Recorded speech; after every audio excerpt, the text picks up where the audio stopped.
Let's go to the movies. Played it for her, you play it for me. You just put your lips together and blow. Go ahead. Make my day. Fasten your seatbelts. It's going to be a bumpy night. I got a bad feeling about this. I have a feeling we're not in Kansas anymore. Frankly, my dear, I don't give a damn. Welcome to the Classic Film Club with Richard Kuipers. Hello and welcome to the Classic Film Club, the podcast dedicated to taking a fresh look at famous films of the past and shining a light on less famous, overlooked and forgotten films that are well worth discovering.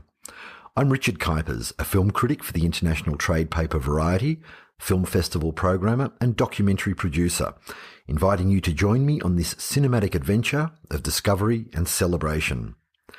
Today, I want to take a look at one of the most famous films ever made. From 1962 until 2012, it was number one in the top 10 films of all time critics poll conducted by the respected British magazine Sight and Sound, and it's widely regarded as the best debut feature ever made. Orson Welles was just 25 years old when he directed, co-wrote and played the lead role in Citizen Kane, which was released in May 1941, 6 months before the US entered World War II. Telling the life story of fictional media tycoon and political aspirant Charles Foster Kane, Citizen Kane was nominated for 9 Oscars, winning only one for the original screenplay by Welles and Herman J. Mankiewicz. It performed well at the box office without being a smash hit, and it got mostly positive reviews, including one from Newsweek, who praised Orson Welles as, quote, the best actor in the history of acting. On the other hand, the Tatler said Wells's movie was the well-intentioned, muddled, amateurish thing one expects from highbrows. By the early 1950s, it was largely a forgotten film, but thanks to screenings on the newfangled device called television and an influential 1956 essay by film critic Andrew Sarris in Film Culture magazine, Citizen Kane began its re-emergence. First, it became a great American film. Within a few years, it was frequently being hailed as the greatest film of all time. Other films have claimed that title in countless critics and public polls over the years. Gone with the Wind, Battleship Potemkin, Raging Bull, Vertigo, the list goes on. But none quite have the same aura and mystique as Citizen Kane. When critics and publicists want to describe the best of a kind, they still use the term the Citizen Kane of. Night of the Living Dead has been called the Citizen Kane of zombie movies. The Sex Pistols film, The Great Rock and Roll Swindle, was promoted as the Citizen Kane of rock movies. And at the very other end of the scale, we have midnight movie favourite The Room being described as the Citizen Kane of bad films. Few motion pictures have inspired such awe and intrigue as Citizen Kane. Awe at the immense story it tells and the techniques it employs, and intrigue about every aspect of its production, from the moment it began filming in secret with largely unknown actors before being released amid boycotts from some cinema chains and fear of lawsuits from William Randolph Hearst, the media tycoon whose business and private life has some very strong parallels with the central character. Hearst prohibited any of his newspapers from even mentioning the film. We could spend forever talking about that, but let's get to the film itself. How does Citizen Kane shape up almost 80 years later? How well has it stood the test of time? And what can we take from it today? I hadn't seen Citizen Kane for about 20 years before I gave it a refresher run just recently. What struck me right away, after the RKO Radio Pictures logo, one of the best of all time and I never get tired of looking at it, is the opening credit, a Mercury production by Orson Welles. Immediately it has the air of an event, something that's not merely a movie, but the unveiling of a major work of art. And in 1941 it was, with Welles already being hailed as a young genius. In 1937, at the age of 22, he and John Houseman founded the Mercury Theatre Repertory Company in New York. A year later, Welles frightened the pants off listeners with the Mercury's radio production of H.G. Wells's War of the Worlds, convincing many that Earth was actually being invaded by Martians.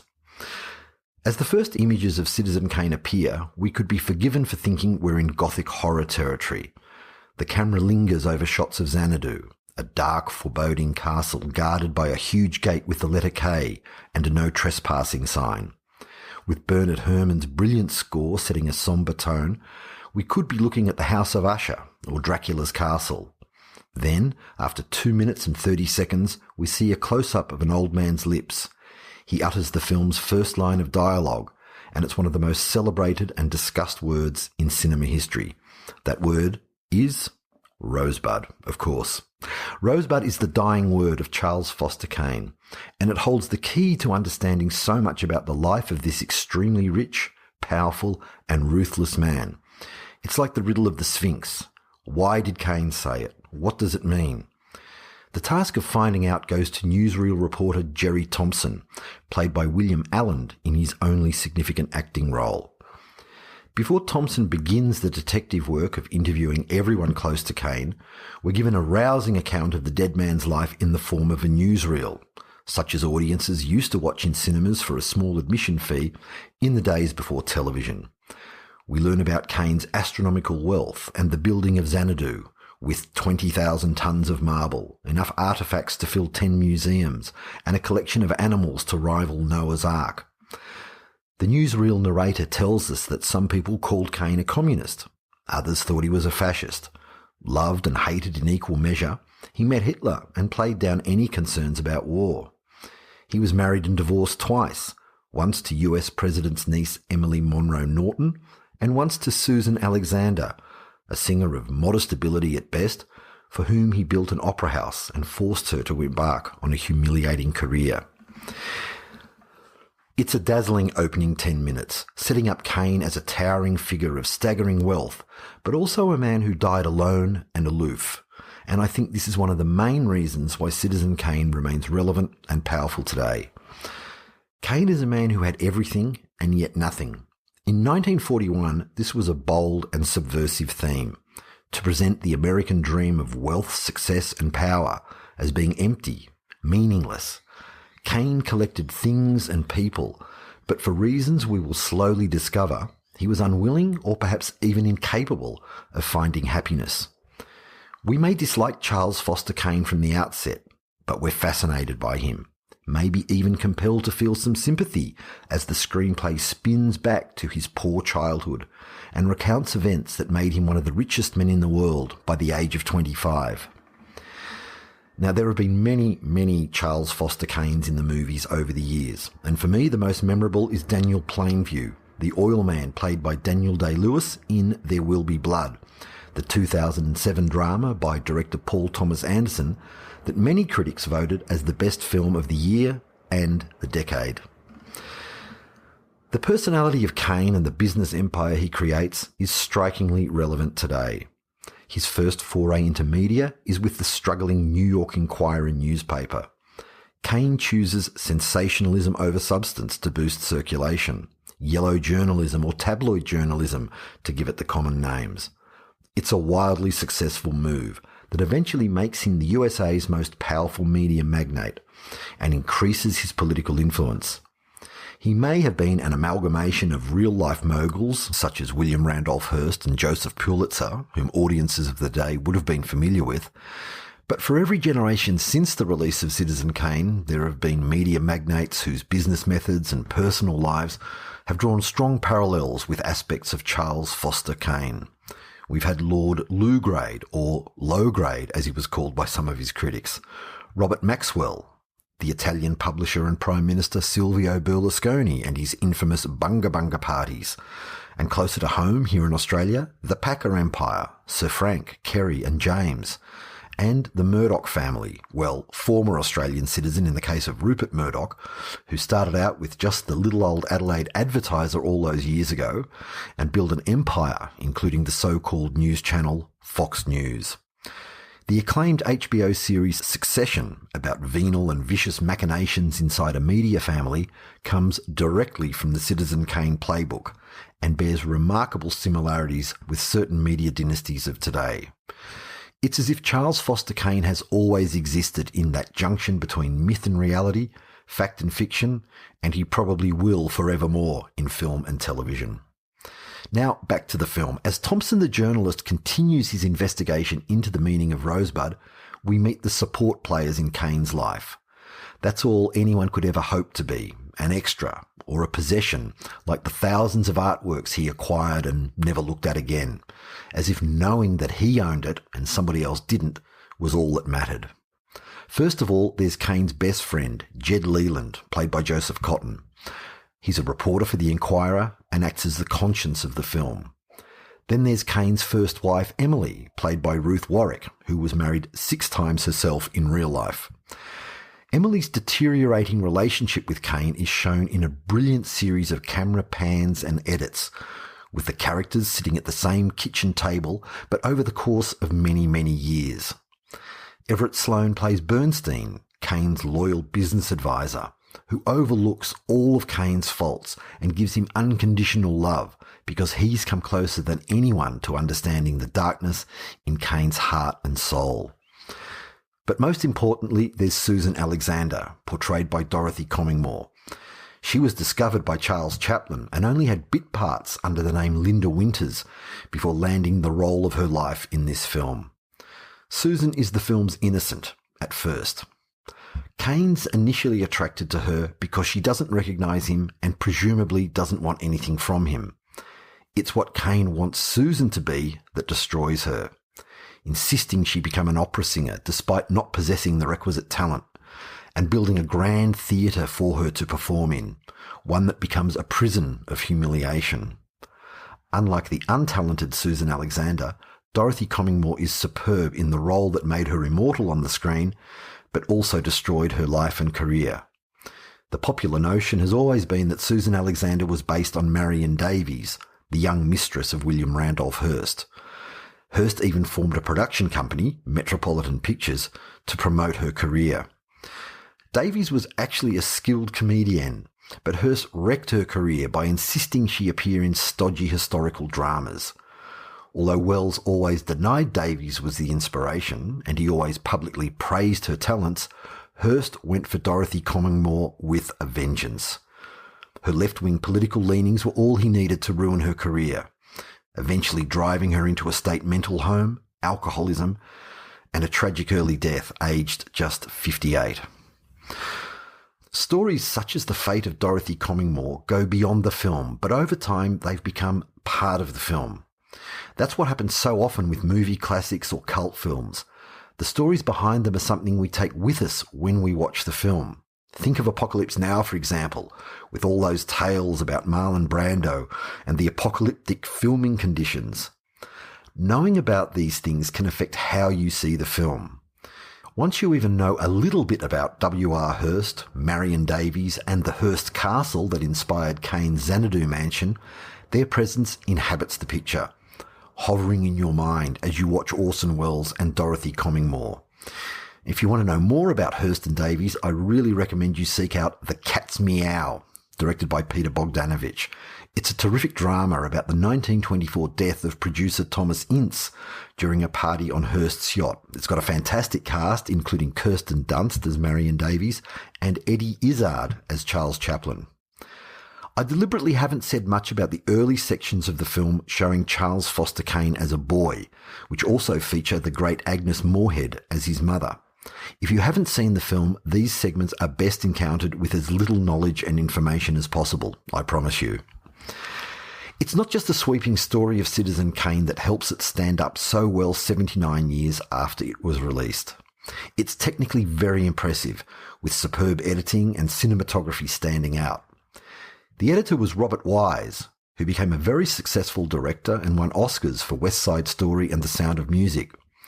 Wise cut the film in non-linear fashion, with the timeline of Kane's life jumping backwards and forwards, creating a mosaic that we piece together as part of the viewing experience.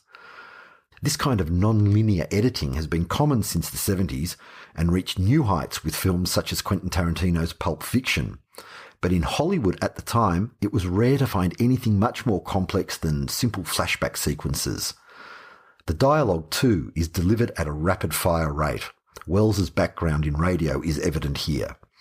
This was common in screwball comedies of the times, but not in weighty, serious dramas such as this.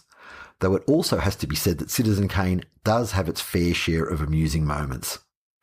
One of the very few things about Citizen Kane that reminds us of its age is the frequent use of wipes in editing, where one shot replaces another by moving from one side of the frame to another. We don't see wipes used much these days, or fades to black for that matter. The emphasis nowadays is on hard and increasingly faster cutting to hold the attention of contemporary audiences. A lot has been said about the brilliant cinematography of Greg Toland. Wells even placed Toland on the same frame as him in the credits, so highly did he regard his work. It's true that Toland's deep focus photography, which allowed everything in the frame to remain in focus regardless of how far it was from the camera, is truly extraordinary, and it's used for powerful emotional effect. The same can be said for his stark lighting of sets, such as the echoey, empty halls of Xanadu and the massive fireplace that stands taller than Kane himself. Many of these camera and lighting techniques had been used in earlier films, such as Nosferatu, The Cabinet of Dr. Caligari, and other German silent classics. But, like the non-linear editing, they hadn't been used quite like this in a big, mainstream Hollywood film. Wells and Toland adopted and adapted techniques and methods from everywhere, bringing European stylistic touches to this very American story and helping it to remain visually stimulating and striking even today. In more recent times, we've seen filmmakers such as Quentin Tarantino bringing elements of Asian action movies and spaghetti westerns to his films with thrilling results. In their own way, Wells and Toland brought that kind of world cinema to Hollywood almost 80 years ago. Watching Citizen Kane today is like viewing a timeless masterpiece in an art gallery, something that time simply can't touch. As long as movies are being watched, talked about and taught about at schools and universities, Wells's film will be part of the conversation. Wells was far from a one-hit wonder. He directed and often starred in great films like The Magnificent Ambersons, his 1942 follow-up at RKO, and it was drastically cut by the studio. There was The Trial from 1962, an adaptation of Franz Kafka's classic novel.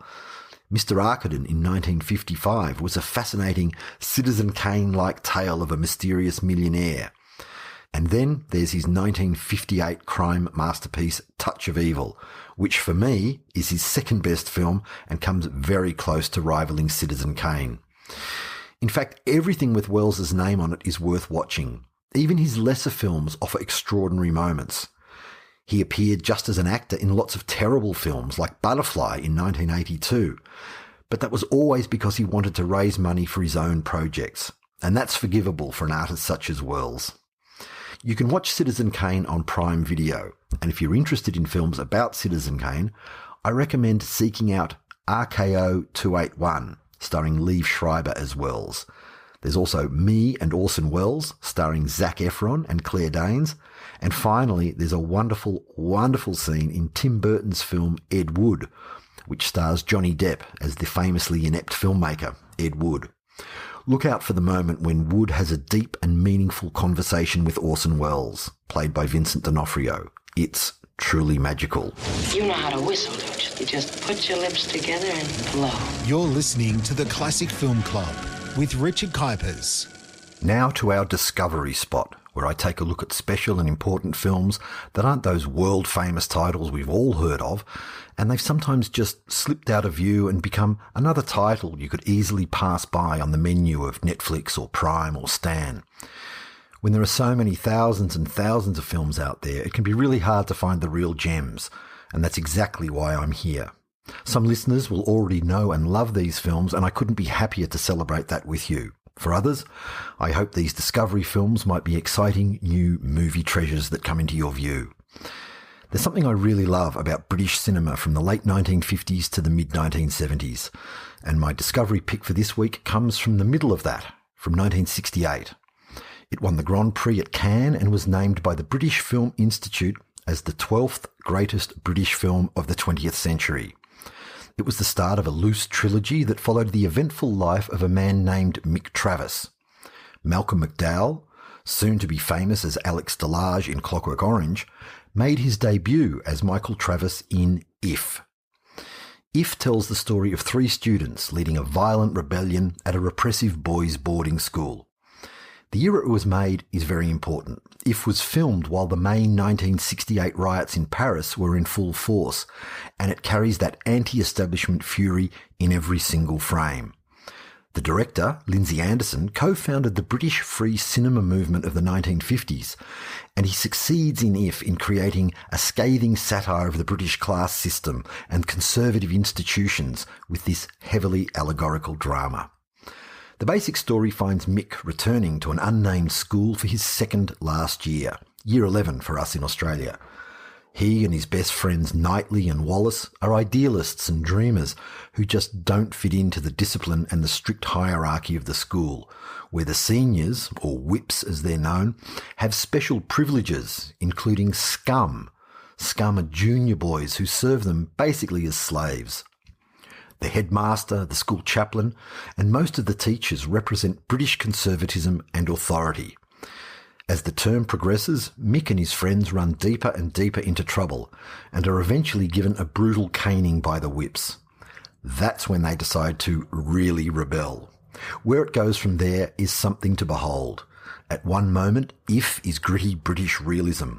The next moment it becomes surreal, even dreamlike, especially when Mick and Knightley steal a motorbike and drive to a roadside cafe where Mick has an unforgettable encounter with an unnamed waitress, played by the incredible Christine Noonan, whom you'll never forget once you see this. There's one particular look she gives to Mick from across the counter. It's simply incredible, and it gives me goosebumps just thinking about it and talking about it now. I first saw If when I was a rebellious teenage schoolboy, and it spoke to me very loudly. It's one of those films that changed my life and inspired me to think about the institutions that govern our lives. I must have seen it at least 10 times on the big screen in the 70s and 80s, and I even wagged school when Channel 7 broadcast it as a midday movie. I watched it for the first time in about 15 years just recently. Always a risk with movies, music, books, anything you've loved from childhood and early adulthood in case it doesn't stand up anymore. All these years later, If still packs a huge punch and it's lost none of its edge. It's a timeless, dateless film that's still radical in form and content and still has the power to inspire us to challenge the status quo and think about authority. As surreal as it sometimes gets, If always rings true. The screenplay by David Sherwin was based largely on his memories of attending Tonbridge School in Kent, founded in 1553, would you believe? And it was filmed at Lindsay Anderson's old school, Cheltenham College. It has a wonderful support cast, including Arthur Lowe as the housemaster, Peter Jeffrey as the headmaster, and Mona Washbourne as the school nurse. Importantly, the soundtrack also really helps this film in its timelessness and its datelessness. It doesn't have rock and roll or pop songs from the era. It uses African Sanctus, a beautiful recording of African Sanctus, as its key musical theme, and it brings something incredibly special to the atmosphere and the aura of this film. Malcolm McDowell played the character of Mick Travis in 2 more films directed by Lindsay Anderson and written by David Sherwin. Oh Lucky Man in 1973 and Britannia Hospital in 1982. Though not strictly sequels, they followed Travis as an English everyman, negotiating his way through a country that is sometimes cruel, sometimes glorious, and always fascinating. Many people, myself included, regard Oh Lucky Man as at least the equal of If, and, like If, it's one of the greatest British films of all time. It's a magnificent, unforgettable 3-hour odyssey, which also features Helen Mirren, Arthur Lowe, Sir Ralph Richardson, and many other cast members from If, including the magnificent Christine Noonan. Finally, to my Trash and Treasure Corner, where we highlight the very best in B-movies, exploitation films, and other trashy delights. Never feel guilty about your guilty pleasures, that's my motto. And today, I'd like to introduce you to a great little horror thriller from 1985 called The Stuff. The premise is fantastic. A new dessert ice cream called The Stuff has been launched onto the market. It's a smash hit and everyone just can't get enough of the stuff. But naturally, nothing that good could be good for you, and there's a sinister secret to its success.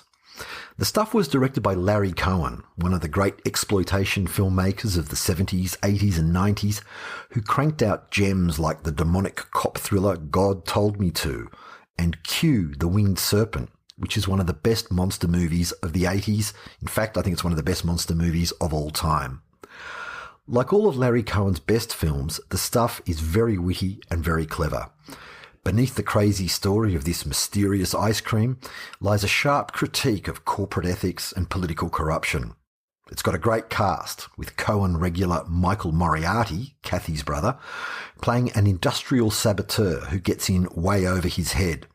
And Paul Sorvino also plays a scary military type. You can see The Stuff on Prime. It's great fun. A real drive-in movie treat that might just send you down the rabbit hole of discovering more of Larry Cohen's terrific work. And on that note, I'm about to sign off, but not before thanking you all for listening. I hope you've enjoyed this meeting of the Classic Film Club, and I'm looking forward to our next cinematic adventure. Bye for now. You can't go now. Work here is done. I love a happy ending.